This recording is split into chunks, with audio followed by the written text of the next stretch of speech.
Haleluya, shalom saudara yang dikasih dalam Tuhan. Pagi hari ini kembali lagi saya menyapa setiap umat Tuhan dimanapun Bapak Ibu Saudara berada melalui program Bible and Coffee. Saudara yang dikasih dalam Tuhan, kembali saya mengajak setiap umat Tuhan juga untuk kembali membagikan renungan singkat ini agar banyak umat Tuhan juga turut dikuatkan. Banyak umat Tuhan juga mengalami pemulihan dan banyak umat Tuhan mengalami berkat-berkat yang sama yang kita terima dari perenungan firman Tuhan ini ya. Puji Tuhan. Mari kita akan kembali merenungkan firman Tuhan, kita berdoa, kita datang kepada Tuhan. Bapa, dalam nama Yesus, kami mengucap syukur buat kasih setia Tuhan, buat anugerah Tuhan dalam kehidupan kami. Kami percaya hari-hari hidup kami milik Tuhan.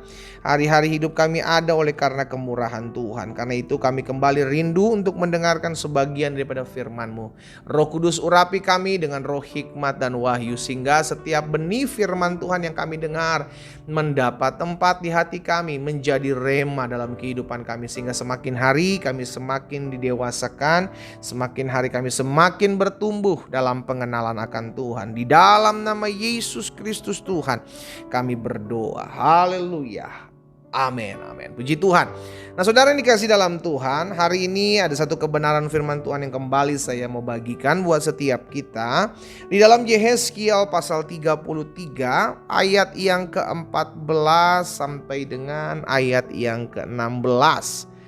Yehezkiel pasal 33 ayat 14 sampai dengan ayat 16. Firman Tuhan bilang begini, "Kalau aku berfirman kepada orang jahat, engkau pasti mati. Tetapi ia bertobat dari dosanya serta melakukan keadilan dan kebenaran, orang jahat itu mengembalikan gadaian orang, ia membayar ganti rampasannya, menuruti peraturan-peraturan yang memberi hidup sehingga tidak berbuat curang lagi, ia pasti hidup. Ia tidak akan mati." Ayat 16, perhatikan. "Semua dosa yang diperbuatnya tidak akan diingat-ingat lagi. Ia sudah melakukan keadilan dan kebenaran, maka ia pasti hidup." Saudara yang dikasih dalam Tuhan, Tuhan mengingatkan kepada kita hari ini, jika seseorang sudah bertobat, berbalik dari jalan-jalannya yang jahat, maka Tuhan tidak mengingat dosanya lagi. Ya, garis bawahi, Tuhan tidak mengingat dosanya lagi. Wah, itu kita seneng banget dong. Tentunya, wah puji Tuhan ya. Tuhan udah nggak ingat-ingat lagi pelanggaran kita. Tuhan udah nggak ingat-ingat lagi kesalahan kita. Tuhan udah nggak ingat-ingat lagi dosa kita.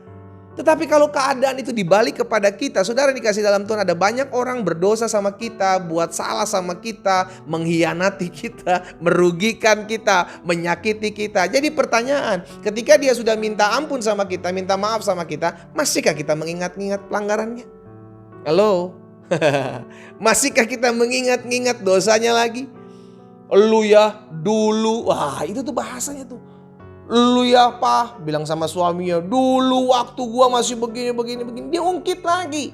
Saudara dikasih dalam Tuhan, Tuhan aja melepaskan dosa kita dan tidak mengingat-ingatnya lagi.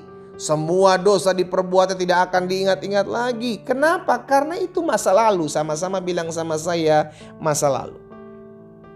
Saudara dikasih dalam Tuhan, seringkali yang tidak bisa membuat kita maju bukanlah masalah di depan kita, tetapi apa yang mengikat di masa lalu kita. Sehingga akhirnya ketika kita mulai ingat-ingat kesalahan suami, masa lalu istri, pelanggaran-pelanggaran istri, kesalahan-kesalahan suami, akhirnya kita nggak bisa move on. Itulah yang akhirnya membuat kita akhirnya ribut lagi, berantem lagi, padahal itu masa lalu. Saudara yang dikasih dalam Tuhan, saya mengajak setiap kita umat Tuhan untuk menyadari hal ini. Ingat, Tuhan saja tidak mengingat-ingat dosa kita. Mazmur 103 ayat 12, pemazmur bilang begini, "Sejauh timur dari barat, demikian dijauhkannya daripada kita segala pelanggaran kita." Tidak lagi diingat segala pelanggaran kita, tidak lagi diingat akan segala dosa kita. Itu sebabnya siapa kita? Kalau ada orang-orang yang kita sudah ampuni, udah ada orang-orang yang meminta ampun, meminta maaf sama kita, terus kita ungkit-ungkit lagi. Kita ingat-ingat lagi kesalahannya, pelanggarannya.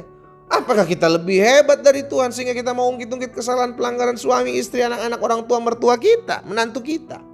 Saudara dikasih dalam Tuhan, saya ajak setiap kita umat Tuhan, lepaskan itu. Itu hanya membebani. Sama-sama bilang sama saya, mengingat kesalahan orang, mengingat pelanggaran sesama kita hanya akan membebani. Sama-sama bilang sama saya, hanya akan membebani saya.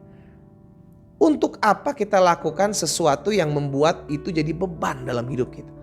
Bukankah kita semakin sulit untuk melangkah? Bukankah kita akan semakin berat untuk bertindak maju berjalan ke depan? Ya, karena itu membebani kita. Yang seharusnya itu tidak perlu kita bawa-bawa, tidak perlu kita gendong-gendong, akhirnya kita bawa-bawa. Akhirnya kita gendong-gendong. Kenapa? Karena kita ingat-ingat. Biarlah yang selalu kita ingat kebaikan Tuhan, bukan pelanggaran sesama kita. Biarlah kita ingat selalu kasih setia Tuhan, bukan kebencian yang pernah dilakukan orang, hal-hal yang merugikan orang lain dalam hidup kita. Saudaraku, saya mau pastikan engkau tidak akan pernah bisa move on, engkau tidak akan pernah bisa melangkah, dan engkau tidak akan pernah bisa maju. Kenapa kita perlu maju? Kenapa kita perlu move on? Kenapa kita perlu melangkah? Karena Tuhan menjanjikan berkat yang ada di depan sana. Kalau kita stuck, kita gak akan pernah lihat berkat Tuhan di depan. Kalau kita hanya berhenti di masa lalu kita gak pernah bisa maju. Kita gak akan pernah lihat janji Tuhan. Di depan sana Tuhan sudah menyiapkan hari depan yang dahsyat, hari depan yang luar biasa. Tapi kita gak bisa maju. Kenapa? Karena itu masa lalu kita yang belum bisa kita lepaskan. Gak bisa mengampuni, masih mengingat kesalahan suami, kesalahan istri, anak-anak, orang tua, menantu. Kita masih ingat-ingat. Kita gak akan pernah bisa maju. Hari ini bukan suatu kebetulan engkau mendengarkan renungan singkat ini. Siapapun engkau yang masih terikat mengingat kesalahan, pelanggaran, dosa masa lalu dari pasanganmu kah, dari orang tuamu, dari anak-anakmu, hari ini lepaskan dalam nama Yesus. Ya, saya mau berdoa secara khusus engkau yang mau melepaskan. Letakkan tangan kananmu di dada. Bapa, dalam nama Yesus hamba berdoa.